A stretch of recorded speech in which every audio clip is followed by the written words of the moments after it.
saat oldu. Oldu mu? Oldu. 9 araç kaldı. Ha, saydık mı? Saydım, 9 araç var. 5'er dakikadan 40 dakika. Oo, çok uzun oldu ama 9 araç deyince az gibi, 5 dakikayla çarpınca. Yok. 5 dakikayla çarpınca çok. 45 dakika. Oo. Bir Yunan sınırını aratmadı bize Vallahi ya. ya. Yok canım.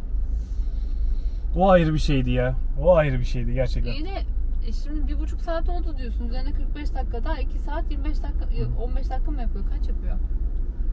1,5 dedin 45 dakika. Daha gidersek tamam 2 saat 15 dakika yapar. Ne var Yunan'da 7 saatte geçmişti yani. Ne? Aynı şey ya. 2 saat bekleyen 7 saatte bekler. Tamam da orada bir sıra olacağını biliyorduk en azından. Evet, burada bu kadar beklemiyorduk. Bayramdı. Bir sürü insan gitmişti gelmişti. Bu ne? Çok. Bu gerçekten çok.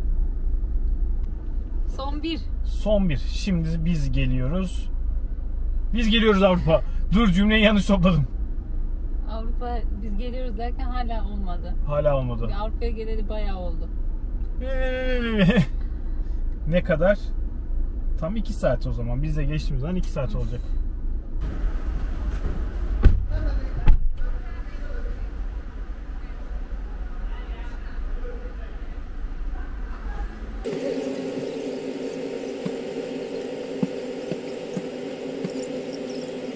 Atilla bize bastı kaşeleri. Atilla Bey, başladı. Atilla abimiz, ağzında dişi olmayan gümrük memuru Atilla abimiz tatlı bir insandı. Ama Güldeniz dolayı geçemedik. Parmakları okumuyor. Ya Güldeniz Hanım ya, insanlara laf yaptın. 4 defa mı denedik? Evet. En son temizledi şeyi falan. Neyse, şimdi şuradan bir vinyetimizi alalım. Şuradan alalım. Nereden alalım? Şurada. Best price. Hadi bakalım.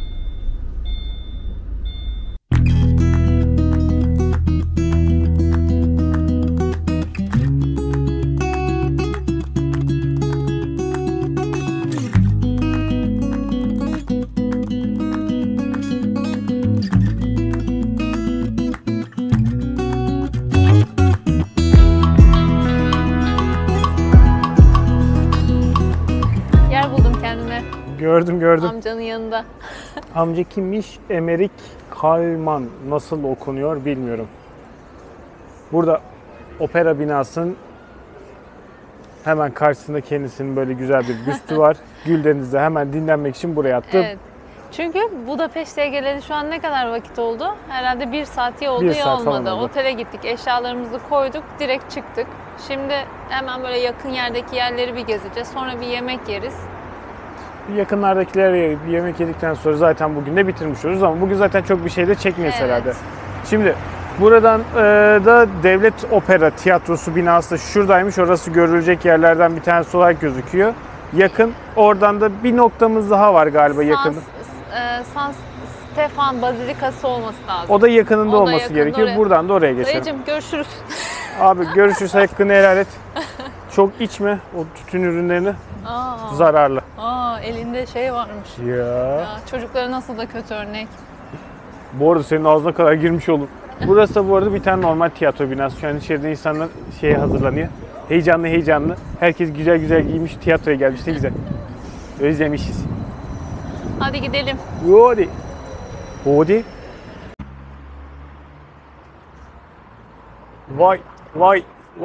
Vay. Ne bina yapmışlar be. 1, 2, 3, 4, 5, 6 tane yukarıda 6 kişinin heykeli. Hayır, işin kısmı, enteresan kısmı, komik kısmı daha doğrusu benim için. Ben tam yerin karşısında, operanın karşısındaki bu yeri, acaba otel burası mı ilk başta zannettim. Burası opera burası mı zannettim. Otelmiş burası. Oluyor öyle arada hatalar. Yukarıyı görebiliyor musun? Vallahi bilmiyorum görebiliyor muyum ama umarım bunlar çok güzel bir şekilde yansıyordur size. Gerçekten çok güzel bir binaymış. Evet. Ve abartı söyleyeyim mi? Gördüğüm en iyi binalar arasında ilk ona girer. Çünkü bu gerçekten bir bina değil. Bir sanat eseri komple. Adına yakışır bir Gerçekten. bina olmuş. Baksana ya.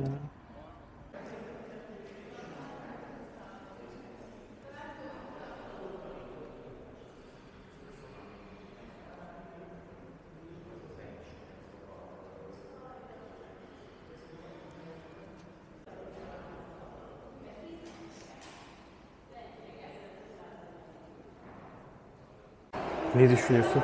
Mükemmel. Gerçekten. Ya dışı zaten güzel de içi apayrı güzel. Bakar mısın şuna? Yani çok güzel. İnanılmaz güzel. Yani gerçekten imkanınız olursa kesin burada bir oyun izlemeye çalışın. Bir de tarif edilmiş program değişiyor. Aynı zamanda buranın her gün belli saatlerde birkaç dilde tur yapılıyor burada. İçeriği mi gezdiriyorlarmış? Ha, onu O bilmiyordum turları da ama yakalayabilirsin. biletler çok önceden tükeniyormuş.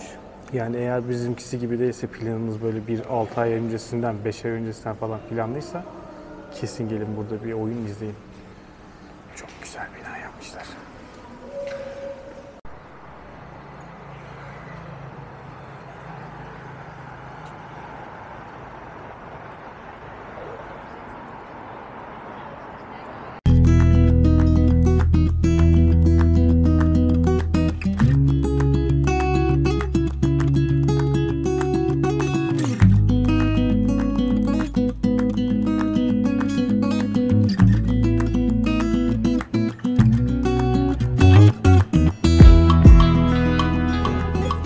İkinci durak. Aziz Şöyle Stefan bir Kilisesi. gösteriyorum. Evet. Kilisesi değil gerçi bu, bazilikası. Papalık tarafından bazilika olarak ünvanı verildi. Öyle bir şeyler verilmiş, öyle bir şeyler okumuştum ama ne farkı var bazilika ile kilisenin diye sorarsan bence yok. Onu bilmiyorum bence. Neyse buranın önemli olan kısımlarından bir tanesi 9,5 tonluk çan var bunun tepesinde ve bu dünyanın en büyük çanı olarak geçiyor. 17. yüzyılın sonlarında başlayıp 18. yüzyılda biten bir kilise. İçerisi çok güzel. Aynı zamanda bunun tepesine çıkıp panoramik olarak Budapeşte'yi izleme imkanınız da oluyor. Ücretleri var tabii. Her biri farklı farklı ücretlendirilmiş bu arada. İçeriye girişin bir ücreti var. Ondan sonra bazilikanın yukarıya çıkış var. Bir de hepsini kapsayan ekstra bir ücret daha var. Ben Yani ücretleri koyacağım ama kilisenin web sitesinin de alta linkini bırakacağım. Gelmeden önce kontrol edin çünkü fiyatlar değişmiş biraz. Şu anki fiyatlarla full tur denilen panoramik geziyi yapmak, yani panoramik alana çıkmak ve kilisenin içini geçmek 600 forint. 6000 forint pardon. yani 600-6000 arasında bir 10 kat farkımız Evet ben var. sadece 6000 nedense 6-0 attığımdan beri o kadar büyük bir rakam kabul bence edemiyorum. yani güzel bir yer ama çok turistik ve bundan para kazanmaya çalışılma noktasına erişilmiş. Yani ne abi, çık yukarısını görmek istersen ayrı para bilmem ne. İçeride insanlar ibadet etmek istediğinde de para Yok canım mı hayır, oluyor? ibadet etme zamanlarında şey olmuyor. İbadete Ama göre. bizim camiler gibi girip şey yapamıyorsun herhalde. Bizim Bilmiyorum. camide elini kolunu sallayarak gidiyorsun. Barcelona Katedrali'nde falan orada ayin günlerinde başka bir kapıdan alıyorlardı. Hani bu büyük girişten almıyorlardı Hadi orada. ben ayine katılacağım. Orada da ayine katıldığın zaman da sadece ayin alanında kalıyorsun ki, yani içeriği dolaşmıyorsun ki o zaman da. Neyse bunu bir detaylı kontrol edelim. Mantık. Sen gene işin çakallığına gitmeye Hayır, çalışıyorsun. çakallık değil de bu sonuçta dini bir yer ya, o yüzden diyorum. Hani Ha. turistler ziyaret etmek isteyebilir. Bence bu hani zaten edilmesi gereken bir şey ve bunun için de ekstra bir ücret istenmemesi gerekiyor. Bence dini yerlerde, hepsi için söylüyorum aslında. Doğru söylüyorsun, mantıklı söylüyorsun. Ama bunlar da daşmayasın. Hayır, mesela müzeleri falan anlıyorum. Onun için bir şey yapılıyor ama burada Şu an gel benim içindeki dinime gel Bir diye. şey söyleyeceğim. Şu an içindeki durdurulamaz isyanını neye borçluyuz? Tamam kardeş, adamlar Hayır, yapmışlar, ne yapalım? Yok, burada ekstra ücretlendirilmiş ya. İçeriye giriş bu para, yukarıya çıkış bu para. Bir kat daha üste çıkmak istersen, yani 50 kuruş farkla bir sos daha ister misiniz? Yok, 50 kuruş farkla bir büyük boydu değil mi o? Onlar da ne fiyatları ne arttı, kaç Ben para? eskide Sen kaldım, çok bayağıdır eskide kaldın. yemediğim için. Neyse ama bir şey söyleyeceğim. Buraya gelince en mutlu olduğum konulardan bir tanesi meydan. Ya ben meydan çok Şöyle bir seviyorum. meydanı ya. göstereyim mi? Yani göster Karanlık lütfen. ama Yani şöyle. bir şehirde meydan olduğu zaman benim için artı 2, 3, 4, 5 puan oluyor. Bu da meydanın büyüklüğüne göre bu meydan da bayağı büyük ve Meydan çok bayağı güzel. Şöyle 360 derece döndüm. Tekrar Bazilika'ya geldim. Yani bence bizim şehirlerdeki yegane eksik meydan. Benim için meydan olduğu zaman birçok sorun benim için çözülüyor. Evet, bizde böyle güzel geniş meydanlar çok yok. Yani olan ne var mesela? Bakırköy'de bir meydan var. Orası bu kadar büyük bir Böyle yer bir meydan zaten. değil orası. Ondan sonra İstiklal var. Orası da böyle büyük bir Meydan. yer Yani değil.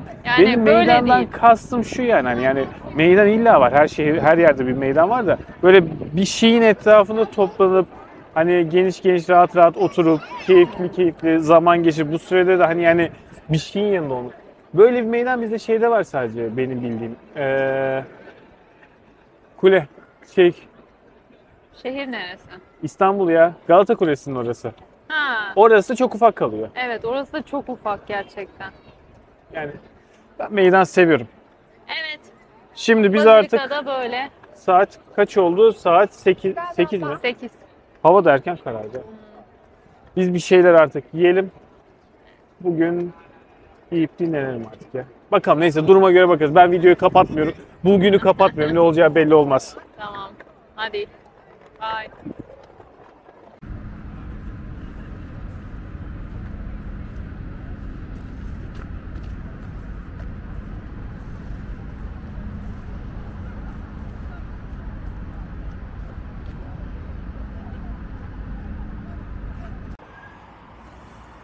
Günaydın. Budapeşte'deki ikinci günümüzdeyiz. Evet. Evet. Kime kızıyorsun sen böyle? Evet, ikinci günündeyiz. İkinci gün doğru. Tik. Şehir Parkı denen bölgedeyiz. Şu an Etnografya Müzesi'nin kütüphanesinin üstünde böyle çok şekilli bir binanın üstünde duruyoruz. Zaten nasıl bir şekilli bina olduğunu geldiği zaman da anlarsınız. Ben bu videoyu da koyacağım. Şehir Parkı Budapeşte'nin hani sembol parklarından bir tanesi. Gelindiği zaman bir anda oradan çıkartılacak bir yer. Çünkü burada şu an biz tepedeyiz. Arka tarafa baktığınız zaman bir yerde şuralarda bir yerlerde bir balon var.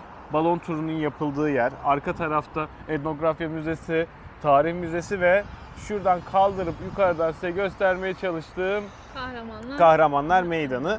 Kahramanlar Meydanı Budapeşte'nin kuruluşuyla ilgili ilk isyan dönemleri 1890 mı? Öyle bir tarihi vardı. Yazar bir şeydi. O dönemde emeğe geçmiş kahramanlarla ilgili bir meydan. Aynı zamanda buraya da bir göl var. Buraya siz kışın geldiğiniz zaman göl buz tutuyor. Göl buz tuttuğu için orada buz pateni yapma imkanınız oluyor. Bu da güzel bir şey. Buradan açalım istedik. Göl buz tutuyorsa Allah bilir neler oluyordur. Kayıyorlar. Soğuktur yani. Şu an bizim geldiğimiz mevsim çok güzel bu arada. Hava evet. da çok şahane. Böyle tişört üzerine ince bir şeyle gün geçiyor. Hatta gündüz üstüne bir şeye de gerek yok. Terliyorsun yani. Evet, gayet güzel bir dönemdeyiz şu anda. Bir de böyle baharın getirdiği yeşillik vesaire çok güzel. Keyifli. Bu bulunduğumuz yerde bir park alanı var bu arada. Ben onu harita konumu olarak aşağıya unutmazsam eklemeye çalışacağım. Büyük bir ihtimalle unutursam siz bana sorun. Bu bölgede bahsettiğimiz gibi daha önceden de Budapeşte'de park etme ile ilgili bazı sorunlar var, sıkıntılar var. Bu bölgede kısmen daha rahat olduğunu okudum ben Park Fortnite'da. Tabii bunu söylüyorum, inşallah siz videonun 1-2 dakika sonrasında arabamızı çektiler diye bir alan video görmezsiniz. Yine burası da Bulgaristan gibi aslında. Belli park alanları var, bölgeleri var. İşte sarı, yeşil, mavi her neyse. Ona göre bir ödeme yani ücreti de ona göre değişiyor. Saati vesairesi de ona göre değişiyor. Otomatlar var. Onun dışında yine böyle Bulgaristan'daki gibi SMS ya da telefonla iletişim kurarak hani rezervasyon gibi bir şey yapıyorsunuz. Ama işte bizim gibi insanların öyle bir iletişim ağı olmadığı için otomatlardan faydalanmak zorunda. Onun için de forintinizin olması lazım. Demir Euro ile forint işlem ama yapılmıyor. Coinler lazım yani. Yani Aklınızda olsun. Kağıt paraya güvenmeyin yani. Demir paranız olması gerekiyor. Bu kola otomatları vardı ya eskiden, onlar gibi.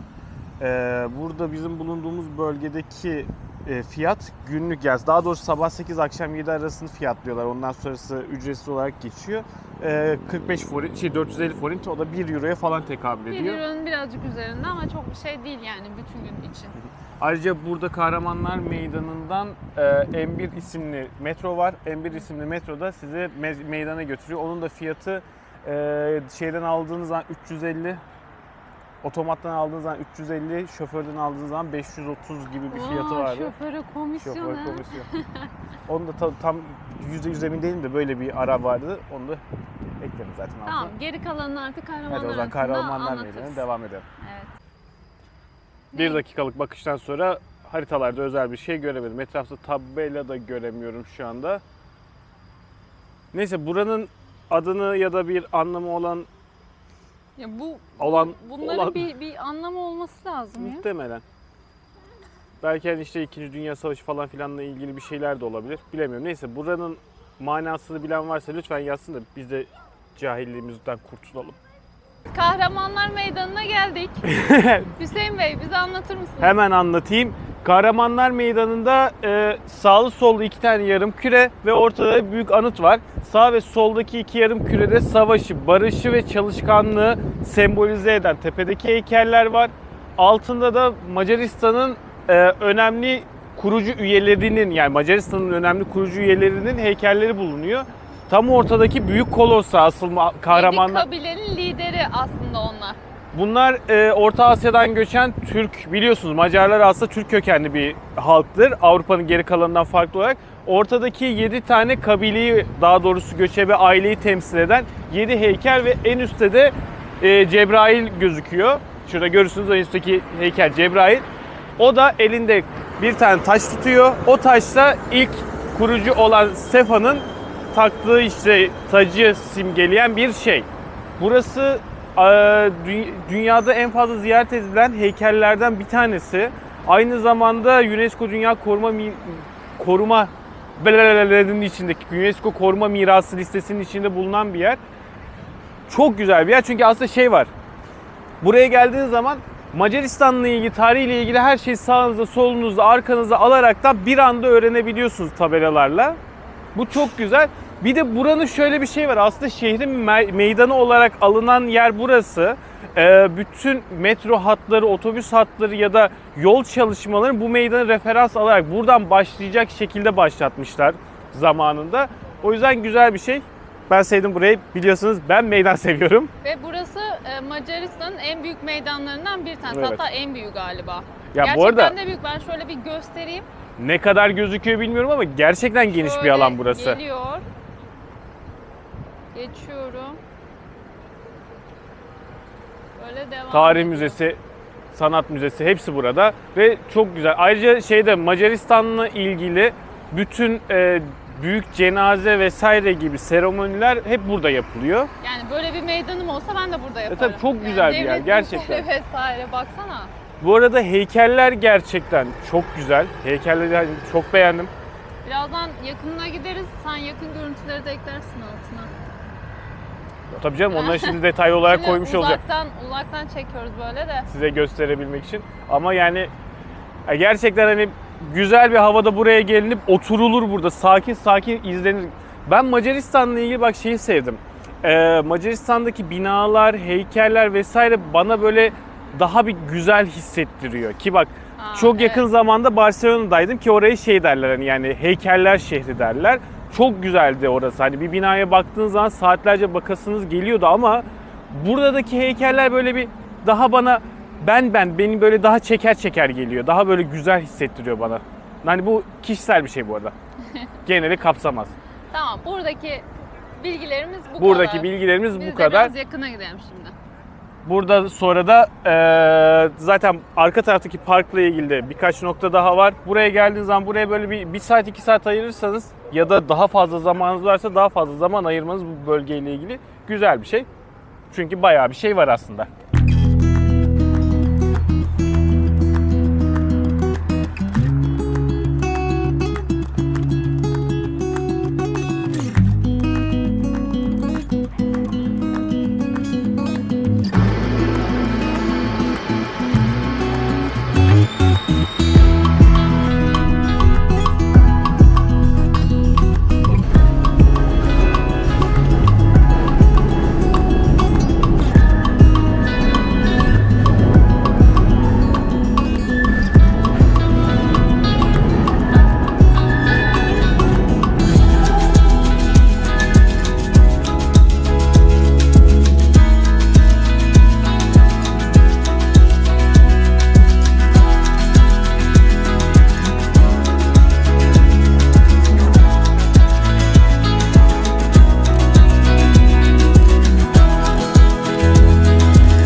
Köprüden sonra bir şey ismi, çok acayip ismi. Ben onu hayatta okuyamam ama yazarım şimdi aşağı. Onun meydanındayız ama bu meydanın şöyle güzel bir şey var.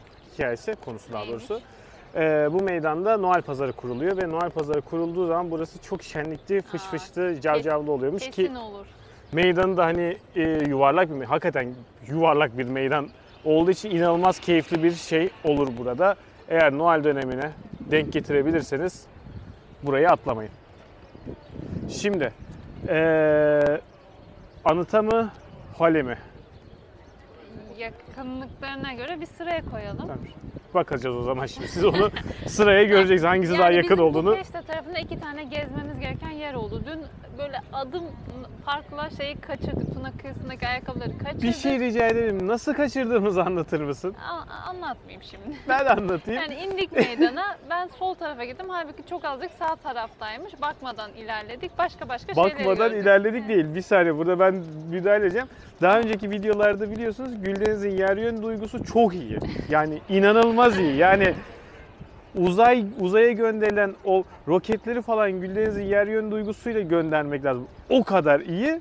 Dedi ki buradan. Öv beni. Tabii öv övdüm. Dedi ki buradan. Biz bayağı bir yürüdük. Bir kilometre kadar yürüdük neredeyse. Haritayı açtık, dedi ki burada değilmiş. Bulunduğumuz yerin hemen arkasındaymış. Ya dedi. görüyor musun Allah'ın işini? Neyse, turist demek yürümek demek.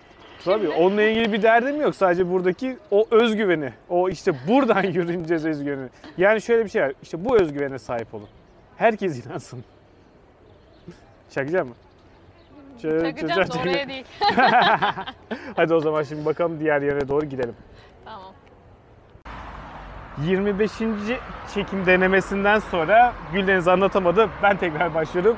Tuna Nehri kıyısındaki ayakkabılara geldik. Burası 2005 yılında bir Türk yönetmenle bir Macar heykeltıraş tarafından yapılmış bir heykel. Heykel demeyeyim de anıt uygulaması, artık ne denirse ona, ondan bir alan. Hikayesi şu: 2. Dünya Savaşı sırasında öldürülmüş Yahudiler anısına yapılmış bir şey. Ayakkabı olmasının sebebi de şu: 2. Dünya Savaşı döneminde ayakkabı çok değerli bir şey olduğu için 3 tane Yahudi'yi birbirlerine bağlıyorlar. Ortadakini vurup denize atıyorlar ve bundan önce de ayakkabılarını çıkartıyorlar. Ortadaki vurularak, diğer ikisi de nehirde boğularak ölüyor. Öyle bir hikayesi var. Yaklaşık 60 çift ayakkabı bulunuyor burada. Aradan insanlar geçiyor diye durduk, devam ediyoruz. Tekrar dediğim gibi 60 çift ayakkabı bulunuyor burada. Onların anısına yapılmış bir heykel. Şu an burası inanılmaz kalabalık oldu. Aradan insanlar geçiyor. O yüzden videoyu kapatıyorum. Daha detaylı bilgileri yazacağım çünkü kaotik bir ortam oldu. Videonun bu bölümünü anlatamıyorum. Hemen arka tarafında da hükümet binası var. Şimdi hemen oraya geçiyoruz. Anam, bu nasıl bir kalabalık. Neyse. Kısacası konu bu. 2. Dünya Savaşı, kilit cümleleri söyleyeyim. 2. Dünya Savaşı, anıt, Yahudi, heykel, Türk. Bitti. Arka tarafa geçiyoruz. Başlattım. Evet, Bay Kemal. Anlat bakalım. Ha? Macar hükümet binası ya da Budapeşte hükümet binası olarak da geçiyor buranın adı. Onun yanına geldik. Burasında şöyle bir olayı var. Kendisi Macaristan'dan, Budapeşte'nin en yüksek binası. Macaristan'ın en büyük binalarından bir tanesi ve aktif olarak kullanılan en büyük Avrupa'nın en büyük yasama binası olarak geçiyor. Yani işte yasama binaları arasındaki en büyüklerinden bir tanesi olarak geçiyor. Barok dönemi ait bir eser. O zaman burasıyla Bazilika'nın boyları eşitti değil mi? İkisi birbiriyle aynı. 96. Öyle bir şey hatırlamıyorum. Yine bilgiler karıştı ama ikisi aynı bu arada. O kesin. Metreyi karıştırdık ama boyutları aynı. Önce burası mı sonra yapılmış onu hatırlamıyorum ama özellikle de birbirlerinin boyları geçilmesin diye de uğraşılmış Evet. bir şey. Etrafta bir sürü heykelimiz var ama benim favorim şurada Atilla abinin heykeli var. Atilla abi.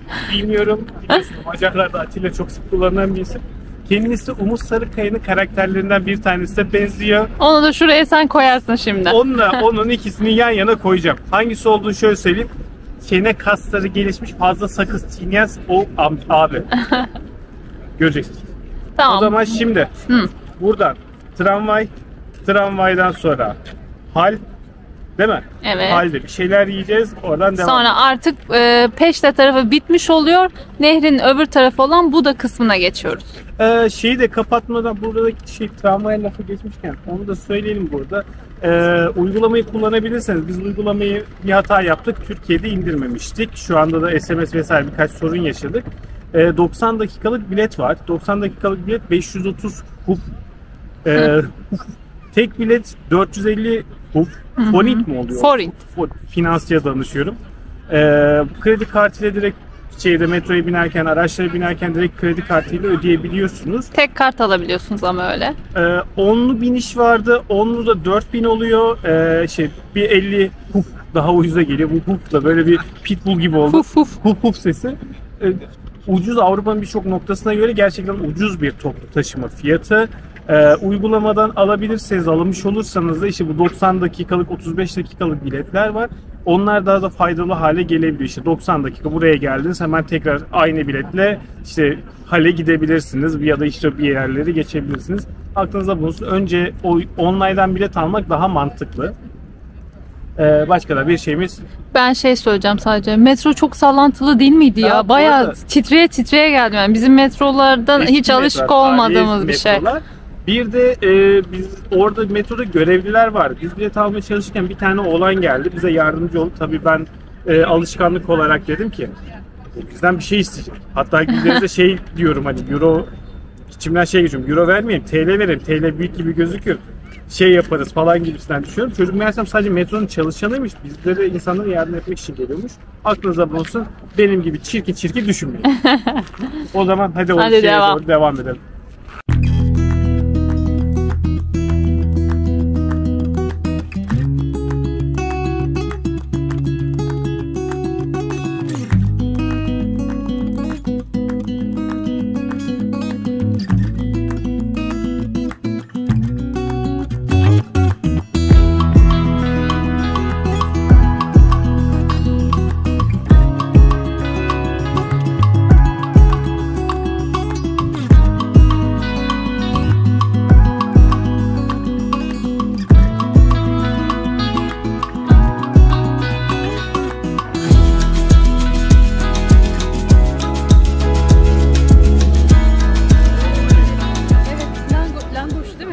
Langoş mu?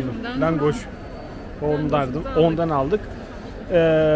Bu işte geleneksel yemeklerinden bir tanesi. Aşağıdaki pişi gibi bir şey. Üzerine istediğiniz her şeyi koydurabiliyorsunuz. İşte biz sour cream, peynir, roka ve salami aldık. Bir de ondan sonra bunların bir gözleme gibi bir şey var. Bir tane ondan alırız. Bir de gulaştan alırız, evet, her birinden tek onları deneriz. Bu da gözlememsi lagoş. Langoş ne ya bu? Langos artık nasıl okunuyorsa ondan. Bir sürü burada çeşit vardı, hani bir sürü şundan yanında. Bu da Slavic style olanı. Slavik yazıyordu. Allah bilir ne demek. Slavlarla alakalı bir şey. Neyse. Hadi o zaman bunu da gömelim. Ama bu bölünmüş Allah'tan. Bir önceki yemek çok zor oldu ikimiz için. Sadece sorum. De vermiş. Allah razı olsun ya. Bunu yedikten sonra gulaşa yer kalır mı onu düşünüyorum. Yok, gulaş artık akşama falan kalmadı yani. Bu çünkü beklediğimden çok büyük çıktı. Hadi afiyet olsun. Hadi afiyet olsun. Vallahi iyi yedik. Ha? Vallahi güzel yedik. Bir lagoş, senden hatıra kalan langoş. Langoş mu? Langoş. O gözlememsi Evet. O da galiba langoş. Hepsi langoş mu? Yok, o langoş değildi ya. Onun adı neydi ya? Neyse, onun adını yazarım ben şimdi. Ben langoş diyorum şu anda ama bir de böyle gözlememsi bir şey var.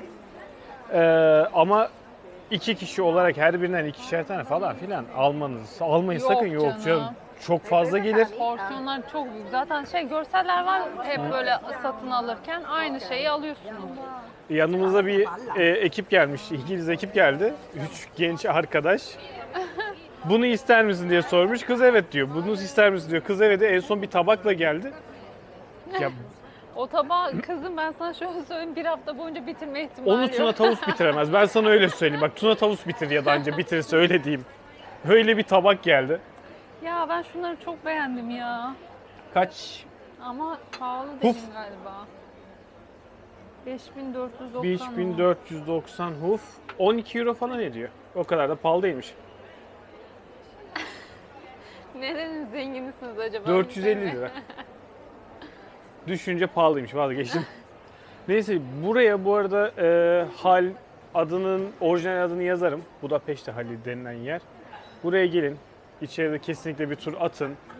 Evet, bir şeyler aşağıda yiyin. satın almalık şey, yani burada da satın almalık da daha çok aşağı taraf hani şarküteri vesaire gibi. Üst tarafta da hem yemek yiyeyim hem de hediyelik eşya satın alabileceğiniz bir yer ya da kendinize bir şey alabilirsiniz.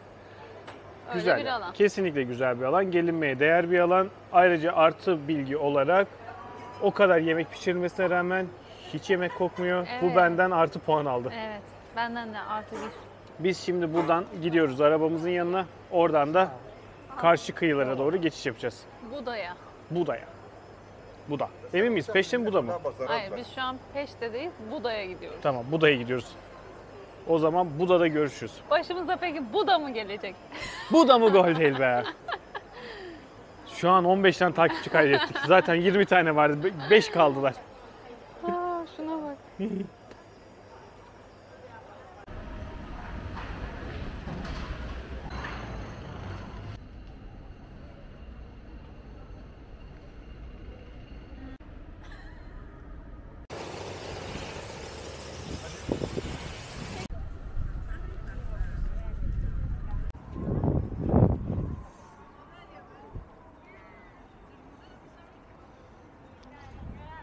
Evet Güldeniz Hanım. Merhaba sevgili dostlar. Buda Kalesi'ne geldik. Şey gibi açılış yapayım dedim. Ayhan Sicimoğlu. Tam Ama onun gibi oldu. Ama onun kadar bilgili olmadığımız için olma ihtimali yok. yok, mümkün değil. Şimdi nihayet Buda tarafına geldik. Buda tarafına geldikten sonra arabamızı park ettik. Direkt böyle kaleye çıkan bir alan var. Asansör vesaire var. Oradan çıktık. Buda Kalesi geniş bir alanı kapsıyor. İlk girdikten sonra zaten bir harita gibi bir şey de var. Yani harita daha doğrusu. Nerede olduğunuzu vesaireyi gösteriyor. Harita gibi bir şey. Acaba ne? Hatta yani şimdi buraya geldikten sonra gezilecek birkaç tane nokta var. İşte Buda Kalesi, Balıkçı Tabyası, Matias Kilisesi. Hepsi bu alanın içerisinde yer alıyor. Şimdi Buda Kalesi ile başlıyoruz. İleriye doğru devam edeceğiz. Bayağı büyük bir alan. İçerisinde kafeler, restoranlar falan da var. Hani böyle yorulduğunuzda oturup bir şeyler de içip yiyebilirsiniz. Böyle bir alan ve Tuna Nehri'ni de böyle yukarıdan görüp işte bütün o karşı tarafı da Peşte tarafını da görebiliyorsunuz. İşte biz şu bütün karşıya tabanvay, efendime söyleyeyim metro, tramvay hepsini kullanaraktan gezdik. Hatta araba. Evet. Böyle boylu boyunca bütün Peşte tarafını da görebiliriz burada. Buranın içerisinde neler var onları bir hemen söyleyelim. Öncelikle zaten burası bir kale. Kale derken hani gerçekten burası eski bütün alanın olduğu bir alan. Anam dengem bozuyordu. Burada bir sanat sanat ve müzik tarihi müzesi gibi bir şey var. Hı hı. Onun yanında Medikal Tarih Müzesi diye bir müze var. Yanında böyle bir Altın Kartal Eczacılık Müzesi diye bir müze daha var. Bol bol müze. Bol müze var bunun içinde. Şey var, Ulusal Tarih Müzesi var. Bu da Ulusal Tarih Müzesi diye bir şey var. Houdini'nin evi var. Stefan'ın Hol, işte Saint Stefan bölgesi adı. Hol'ün ne olduğu bir an aklıma gelmedi. Ondan var. Habsburg Kapısı burada. Bakalım başka ne var. Ben burada çaktırmıyorum ama kameranın arkasındayım ama gözükmüyor olmama güvenerekten şey yapmıyorum. Kopya çekiyorum aslında. Evet, okuyor aslında. Okuyorum aslında. Oradan. Çok fazla yer var çünkü aklımda tutabilmemin de imkanı yani yok. Bu kadar şey gezilemez diye düşünüyorum zaten bu kadar müze vesaire. Müzelerin zaten bugün pazartesi günü müzeler kapalı. Evet. Gelirken kale de kapalıydı. Yani kalenin içerisinde falan biz göremedik şu anda. Burada Balıkçı Tabyası da buranın içinde. Viyana Kapısı da buranın içinde. Bunlar zaten önemli noktalardı. Tabii 7 kurucu şeyin.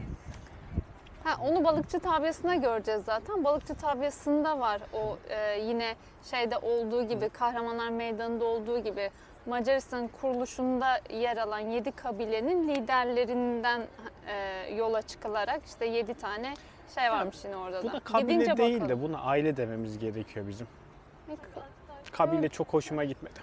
Öyle değil. Öyle Herkes diyorlar. Yok ben kabile bu yazmış. şeyle alakalı değil canım. Bizim konuşmamızla alakalı değil. Genel olarak söylüyorum.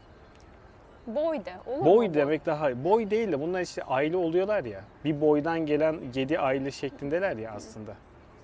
Neyse. Ha, bu tartışmanı başka tartışmanın- bir platformda yapabilir Yok, misin? bu tartışmanın zaten konusu ben değilim. Bunun için Emre Hoca'nın videolarına bakın. Tamam o zaman biz şimdi Buraları gösterdim çok güzel ya. bakayım. Gösterdim tabii buraları. Bak kafeler vesaireler. Ha bu arada içeride bir sürü kafe var. Dinleyebileceğiniz yer var. Onunla ilgili sıkıntı yaşamazsınız. Biz şimdi balıkçı tabyasına doğru devam edelim. Giderken Boğaziçi değil, balıkçı tabyası. balıkçı dedim zaten. Ha, ben... Senin bugün bir şey var. Muhalif, Senin ben bugün bir şey var Boğaziçi ama. anladım. Hadi gidelim. Hadi gidelim o zaman balıkçı tabyasına doğru ve bütün küçük küçük alanları gösterelim. Bak finiküler. Burada da Avrupa'nın en eski finikülerinden bir tanesi var. Bu kaleye çıkan finiküler Evet. ama bugün bakım günüymüş, kapalıymış. Fiyatlarda neymiş? 4000 huf. 4000 huf yani 10 euroya falan 10 euro oluyor neredeyse. Full price, return ticket, yani gidiş Gidiş dönüş 10 4000, euro. Şeyde, Sadece dönüşte 2000. Her gün Discount 5-10 dakikada bir. ama o değil, bu küçükler için 3 ile 14 yaş arası için 2000 huf. Hayır. Evet. Ha. 15 ve yukarısı Aa, da evet, yani evet. yetişkin bileti 4000, öğrenci bileti 2000. 2000 tamam. Ya İngilizce. Ya, okumadım tam diye nasıl da yazıyor. Buradan o zaman şöyle devam ederekten doğru devam edelim. Tabiye doğru.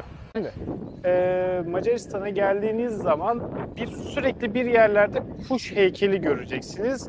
Bu kuş Kartal'a da benzeyebilir, Doğan'a da benzeyebilir, bir sürü şey benzeyebilir. Şahin'e de benzeyebilir. Ama Doğan görünümlü Şahin'e. Tamam. Bu kuşun adı Tuğrul kuşu. Tuğrul kuşu aslında Türk mitolojisinden gelen bir kuş. Kendisi aslında bir doğandır. Mitolojide Atilla'ya destek sağlayan, Atilla'nın yaveri olan kuştur ve bunun asıl Orta Asya'daki sembollerinin üzerinde kafasında bir tane taç vardır. Burada da her şeyin üzerinde, her yerde o kuşun bulunmasının sebebi buraya gelen boylar buraya gelirken yanlarında bu kuşlarla birlikte gelmiştir ve bu kuşlar her ihtiyaçları olduklarında onları çeşitli desteklerde bulunmuştur. Malzeme yardım vermiştir, korumuştur, öncülük yapmıştır gibi inanışları var. O yüzden Macaristan için bu kuş gerçekten önemli bir değer. Yani hani bir atlara, iki kuşlara, bu kuşa çok önem veriyorlar. İkisinin de temeli birebir de geldikleri boyla alakalı, Atilla ile alakalı bilgi. Evet. Bu da her yerde bulunamayacak ama Google'da bulunacak bilgiler. Şimdi Güllücüm, bu alanında şöyle bir konusu var. Burada Viyana Kapısı diye bir kapı var. Şeyler çekilirken, 2. Dünya Savaşı sırasında Naziler buradan çekilirken Viyana Kapısı üzerinden, bizim Yeşil Köprü ve Viyana Kapısı üzerinden Yeşil Köprü ve Viyana Kapısı üzerinden çekilmişlerdi. Çekilirken yanlarında götüremeyecekleri bazı araçlar, jiplerin vesairesinin yakıtları bitmiş, pratik olmayacak, onlar için yük olacak araçları buraya getirip burada yaktılar. Burada yakmaların sebebi Onlara da yar olmasın diye. hem yar olmasın diye tabii ki aslında bunun yakılması, ama bu sırada buradaki binaların birçoğu inanılmaz derecede yangından zarar gördü ve sonradan restore edilmesi gerekildi ama çok uzunca süre restore edilemedi. Ne zaman edildi? Sovyet döneminden sonra artık AB'nin destekleriyle birlikte AB'ye girdikten sonra iyice hızlandı ki aslında şu anda gördüğümüz çalışmalar da her yerde inşaat var burada. Burada gördüğümüz bütün çalışmalar da aslında onun eserleri. Şimdi şu uçtan gözüküyor bak katedral. Oraya doğru devam edelim. Şeyindeyiz. Kaleden dümdüz yürüdükten sonra arada bir sürü tabii ki güzel yeri görüp Matias Kilisesi'ne geliyoruz. Matias Kilisesi'ne geldikten sonra hemen zaten sağ tarafında da balıkçı tabyası var. Orayı da görebiliyorsunuz. Matias Kilisesi'ne artık günümüzde yani bayağı turistik bir yer aslında burası. Günümüzde sanatçılar konser falan da veriyor. Macar ve yabancı sanatçılar falan da. Girişi ücretli. 3400 huftu galiba, yani frontiydi galiba O kuleye çıkma 2900 hufta kilisenin içine girme. Ha, evet, yine bir yukarıya çıkıp manzara izleme durumu söz konusu. Şöyle bayağı görkemli bir yapı aslında. Şu an hatta kapıda konserle ilgili bilet satışı gerçekleşiyor. Ha, var mı bir Evet, konser? yani şu anda bilet listi konser listesini yazmışlar. Hı hı. Orada da kapıda da şurada bir hanımefendi var. Böyle biraz parmağımla göstereyim. Parmağımı kameraya soktum. Şuradaki hanımefendi bilet satıyor şu anda. Ve buradan da hemen döndüğümüz zaman balıkçı tabyasını görüyoruz. Şimdi balıkçı tabyasının bayağı içerisi geniş bir alan aslında. Aşağıya inince tekrardan gösteririz oraları da. Balıkçı tabyasının da hikayesini anlatayım Hadi istersen. anlat başlamışken. Burası aslında çok eski bir tarihi yok. 100 yılın çok azıcık üzerinde bir tarihi var. Ama bayağı popüler olmuş. En turistik yerlerinden bir tanesi. Bir de neden balıkçı tabyası deniyor? Çünkü zamanında burayı da işte savaşlarda falan balıkçıların bulunduğu bir bölgeymiş. O balıkçılar bütün savaş boyunca işte burayı korumuşlar. Ondan sonrasında da onların anısına buraya bir tabya yapılmış ve adına da balıkçı Tayfası. Balıkçı tayfa akıyor. Tabyası denmiş. Tabya ne demek? Yani, tabyada askeri bir alan aslında, yani askeri bir alanı ifade ediyor. Koruma için yapılmış bir askeri alanı ifade ediyor. Yine burada da var, buranın kurucusu olan 7 Macar ailenin, senin deyiminle boy olabilir, kabile olabilir. Yok, Artık sen kabileyi karşıydın. Ben aileyi kabul ediyorum. Sen kabul ediyordun. Evet, ben kabul ediyorum. Yine onların figürleri var burada. Figürleri mi? Yok mu? Heykelleri ya. Anıtları, heykelleri. Figür ne ya? Yaptı, Lego muamelesi yaptı ya. Figür de denmez mi? Bilmiyorum, bence denir. Denmez. Denir, denmez. Bilmiyorum, denmeyebilir. Denebilir.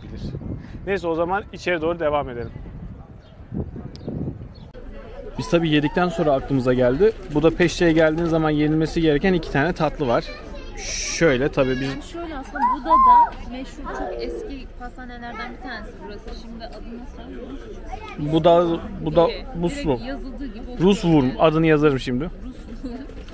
Oranın klasik şöyle bir tatlısı var, böyle içi kremalı falan. Üzerinde milföy hamuru gibi bir şey var. Altında pastacı kreması gibi bir krema aslında. Şu da yine buranın yöresel tatlılarından bir tanesi. Adı Dobroski gibi bir ismi var bunun da. Burada kalenin direkt Sen için yazarsın. yazarım onları. Kalenin içinde zaten bu kafe. Kaleyi gezdiğin zaman yorulduğunuz sırada oturup dinlenmelik, hem de böyle bir vücuda şeker takviyesi yapmalık güzel bir yer. Afiyet olsun. Afiyet olsun.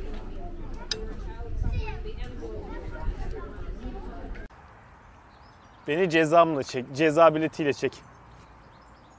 Bir de şuradan kelepçeni çekeyim. Çek. Evet, bizim Avrupa'daki ilk park cezamızı yedik. İnşallah son olur. Ama neden yedik? Bir anlatalım. Ama neden yedik? Şimdi biz kaleye geldiğimiz zaman etrafta herhangi bir park alanlarına bakıyorduk. Burayı bulduk. Araçlar park etmişti. Herhangi burada bir ödeme alanı vesaire falan yoktu. O yüzden dedik ki bize, o zaman buraya araba bırakılıyor. Herhangi bir tabela falan da yoktu. Geldik, bir yaklaşık 2 saat önce gelmişler, arabayı kelepçelemişler. Neredeyse 2 saat falan olmuş. Neden olduğu ile ilgili cezada İngilizce bir şey yazmıyor. Ama galiba burası bölgesi olabilir. Nasıl diyeyim? Burada oturanlara ait bir park alanı olabilir. Galiba o yüzden bizim aracı kelepçelediler. Budapeşte bazı yerlerdeki park alanlarına sadece orada yaşayan insanlar park edebiliyor. Bu da galiba öyle bir durum. Cezası 11.500. Artı 5.750 daha yazıyor ya, onu da ekleyecekler mi, ben onu çok anlamadım. Mesela bir söktürme bedeli var. O işte 11.500 mü 11.750 mi ne? Altında bir 5.750 daha yazıyor. O ne? Şeyden sonra ödersen diyor. 48 saat geçtikten sonra mı? ödersen ekstra bir 5.750 daha cezası var. Yaklaşık bir 30 euroya tekabül ediyor. Yani sonuç olarak burada, hatta bence tüm Avrupa'da bu park yeri konusunu gelmeden önce mutlaka iyi araştırıp gelmek lazım. Bulgaristan'da mesela bu tufaya düşmedik ama şu an Evet. burada Ama bugün düştük. 2 günden beri park ettiğimiz yerlerde evet orasının ödeme noktası olduğunu, nasıl ödeneceğini, ödemeleri vesaire her şey yerinde oturduk. Buraya geldiğimiz zaman herhangi bir tabela görmediğimiz için hani normal olarak gördük. Yoksa ödemesini gerçekleştirdik. Nasıl gerçekleştiriliyorsa artık. Ama burada hani tamam işte şey geldi. Burada sakin sakin park ediliyor. Biz de o zaman park edelim gibi düşündük. Güldürmedi. Güldürmedi. Düşündürdü ama. Evet. Bir de tekrar söylüyorum, bunu her seferinde dile getirdik. Avrupa'ya gelirken lütfen yanınızda bozuk para getirin. Bu otomatların hepsi bozuk parayla çalışıyor. Evet, bu park ticket'ları vesaireleri onların hepsi ama aynı zamanda şey de onların coinleriyle çalışıyor. Evet, yani buraya onların- geldiğin zaman front Bozuk para işte, demir bozuk. coin'i lazım. Yani buraya geldiğiniz zaman, paranızı bozdurduğunuz zaman hani artık rica mı edersiniz, kullanırken bir şey yaparsınız. Bir avucunuzda bir miktar demir para olup otomatlarda kullanmak için cebinize saklayın. Biz polisin gelmesini bekliyoruz. Polisten kredi kartıyla da ödeyebiliyorsunuz. Onunla da ilgili Allah, sıkıntı. Kredi kartından razı olsun. Yoksa- Gelmesi de buraya bir 20-25 dakikayı bulur dedi. Bir tane telefon numarası veriyorlar. Bunu aramanız gerekiyor Ha, bu arada. Evet, bir de arayamazsan o da Heh, sıkıntı. Yani onu da söyleyeyim. Eğer ki sadece e-sim'iniz varsa, kendi hattınızı kullanmıyorsanız ve aramanız yoksa sıkıntı yaşayabilirsiniz. Kendi hattınızı açtığınız için de bir ekstradan oradan da onu da bir eklemeniz gerekir. Neyse ki ben kendi telefonu hattımı kullanıyordum, yani Türkiye paketimi kullandığım için ben arayabildim. Ama sadece Güldeniz'inkini kullanıyor olsaydık biz bir de ekstradan e-sim aldığımız için ona böyle bir şey girecekti. Kısacası Budapeşte'den güzel anılarla elveda. Bu da Budapeşte'nin kapanış videosu olur. evet, Budapeşte'yi de böylece kapatıyoruz. Sen videona başlık atarsın. Budapeşte'de nasıl ceza yedik? Evet. O zaman sizi şu an kapatıyoruz. Viyana'da görüşmek üzere. Bratislava mı, Viyana mı? Onu bilmiyoruz. Asıl yolumuz Viyana. Bakabiliriz. Belki yolda arası Bratislava'ya uğrayabiliriz. O zaman kendinize iyi bakın.